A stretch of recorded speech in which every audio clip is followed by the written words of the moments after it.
পাকিস্তানের মধ্যে থেকে এই প্রতিরোধ এলো, বিরোধিতা এলো, প্রাক্তন পরামর্শ দিল বর্তমানকে, দিলেন প্রাক্তন প্রধানমন্ত্রী নওয়াজ শরীফ। যুদ্ধজিগির বন্ধ করা হোক, যুদ্ধজিগিরে যেন না যায় পাকিস্তান। ভারতের সঙ্গে বন্ধুত্বমূলক সম্পর্ক চান নওয়াজ শরীফ। পাক প্রধানমন্ত্রীর সঙ্গে বৈঠক, দীর্ঘ বৈঠক, শাহবাজ শরীফের সঙ্গে কথা। নওয়াজ শরীফের শাহবাজকে যুদ্ধজিগির বন্ধের পরামর্শ। কূটনৈতিকভাবে দুদেশের দ্বন্দ্ব মেটানোয় জোর দিচ্ছেন নওয়াজ শরীফ। ভারত বিরোধী প্রচার ছাড়ারও পরামর্শ দিচ্ছেন নওয়াজ শরীফ।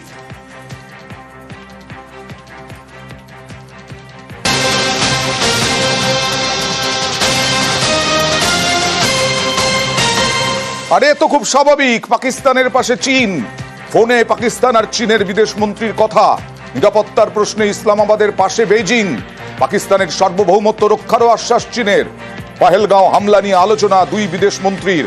ভারতে জঙ্গি হানার নিরপেক্ষ তদন্তের পাক প্রস্তাব, তদন্তের প্রস্তাবে পূর্ণ সমর্থন চীনা বিদেশ মন্ত্রীর। পহেলগাঁও হামলার পর সংযমের বার্তা চীনের। দিল্লি ইসলামাবাদকে সংযত থাকা বার্তা চীন দিল। China welcomes all measures that will help cool down the current situation and supports carrying out fair and just investigations at an early date. As a neighbor of both India and Pakistan, China hopes that India and Pakistan will exercise restraint, work in the same direction, handle relevant differences properly through dialogue and consultation, and jointly uphold peace and stability in the region.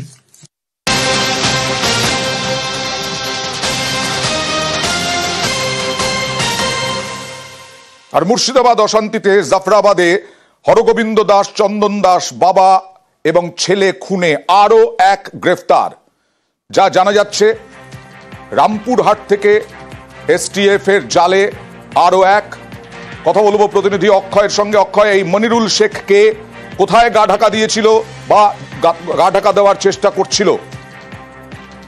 দেখো অন্ধা, তোমাকে জানিয়ে রাখি, STF সূত্রে আমরা যদি জানতে পারছি, এই মনিরুল শেখ একটি চেন্নাইগামী ট্রেন ধরে সে চেন্নাইয়ের উদ্দেশ্যে রওনা দিয়েছিল এবং সে সময় এসটিএফ গোপন সূত্রে খবর পেয়ে রামপুরহাট রেলওয়ে স্টেশন থেকে তাকে আজ সকালে গ্রেপ্তার করে। এই মনিরুলের যেটা বাড়ির ঠিকানা আমরা যদি জানতে পারছি, শামশেরগঞ্জ থানার সুলিপাড়া এলাকায়। এসটিএফ সূত্রে আরো যেটা জানতে পারছি, এই মনিরুল শেখ বিভিন্ন জায়গায় আজকে চেন্নাইগামী একটা ট্রেন ধরে সে চেন্নাইয়ের উদ্দেশ্যে রওনা দিয়েছিল এবং আজকে গ্রেফতার করেছে এই মনিরুলকে এবং মনিরুলকে জেরা করে আরো বেশ কয়েকজনের নাম উঠে এসেছে, তেমনটাই জানতে পারছি এসটিএফ সূত্রে। বেশ,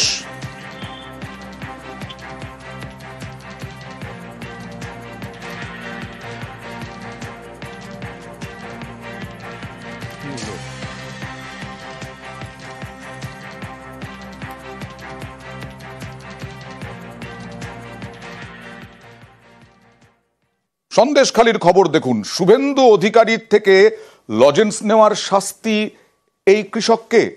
এই কৃষকের জমি দখল হয়ে করার অভিযোগ উঠছে এবং সেই জমিতে ঘরবাড়িও তৈরি করে নেওয়া হয়েছে, এরকমটাই অভিযোগ করছেন এই কৃষক।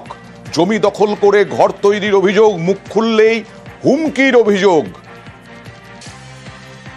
যদিও অভিযোগ খতিয়ে দেখার আশ্বাস দিয়েছেন বিধায়ক সুকুমার মাহাতো। অভিযোগ সত্যি হলে ব্যবস্থা নেওয়ার আশ্বাসও দিয়েছেন।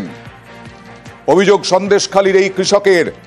তিনি শুভেন্দু অধিকারীর সঙ্গে দেখা করতে গিয়েছিলেন, মিছিলে গিয়েছিলেন। শুভেন্দু অধিকারী তাকে লজেন্স দিয়েছেন আর তারপরেই নাকি এই রকম ভাবে তার জমি বেদখল হয়ে যায়। আমি শুভেন্দুর জনসভায় গিয়েছিলাম ওনাকে দেখতে। তিনি তখন লজেন বিলি করছিলেন। আমি তানার হাত থেকে দুটো লজেন নিয়েছিলাম। তৃণমূলের হরপদ মাইনের আমার পেছন থেকে দুটো ফটো তুলে নেয়।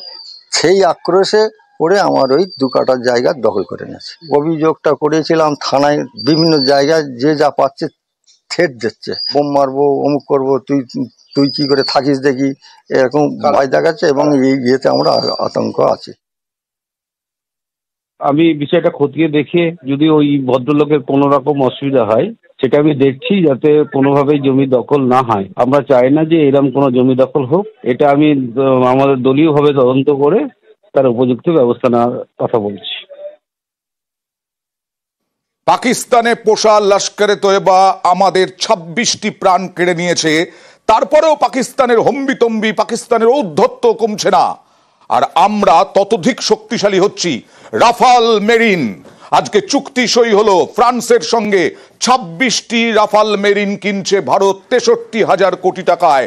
এই রাফাল মেরিন কিভাবে ভারতীয় সেনাকে সাহায্য করতে পারে, কিভাবে আমরা শক্তিশালী হতে পারি? পাকিস্তানের নৌবাহিনীর সঙ্গে আকাশ পাতাল পার্থক্য আমাদের শক্তি। আমরা বিরাট শক্তিতে রয়েছি নৌবাহিনী দিয়ে, তবুও কি হতে পারে? কথা বলবো সহকর্মী অতনুর সঙ্গে। অতনু, রাফাল এম বা রাফাল মেরিন যদি পাই, নিঃসন্দেহে জলে আমরা শক্তি আমাদের আরো অনেকটা বাড়বে। তার কারণ আমাদের কাছে প্রথমত আমাদের কাছে এমন একটা জিনিস রয়েছে যেখানে আমরা পাকিস্তানের থেকে বেশ কয়েক হাত এগিয়ে রয়েছি। কি? তা হলো আইএনএস বিক্রান্ত। আইএনএস বিক্রান্ত ভারতে তৈরি প্রথম বিমানবাহী রণতরী, সেখানেই রাখা হবে রাফাল এমকে।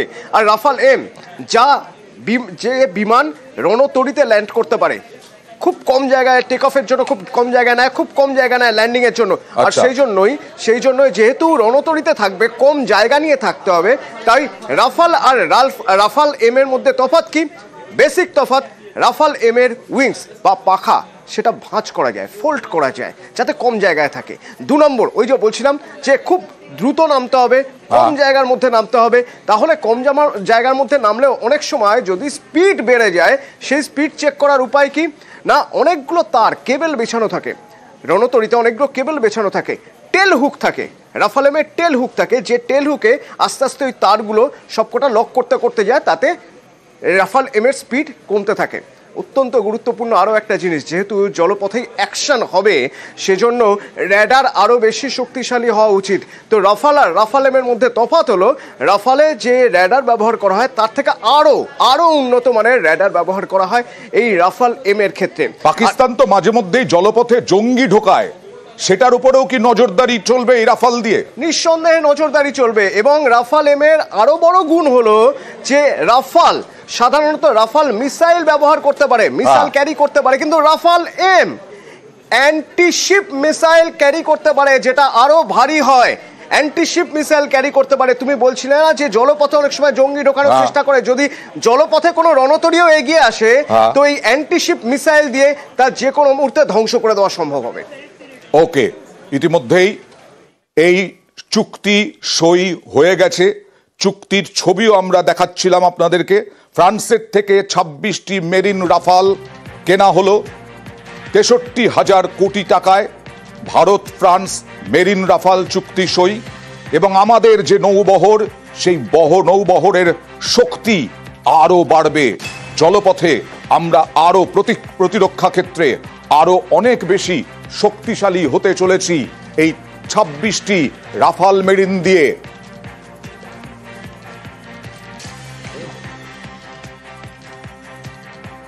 অবসরপ্রাপ্ত সেনা কর্তা কর্নেল রাজেন্দ্র ভাদুরী আমার সঙ্গে রয়েছেন। কর্নেল ভাদুরী, কি মনে হয় আমরা এই 26টি রাফাল এম দিয়ে আমাদের নৌবাহিনী আরো কত শক্তিশালী হবে পাকিস্তানের তুলনায়? তো অবশ্যই পাকিস্তানের তুলনায়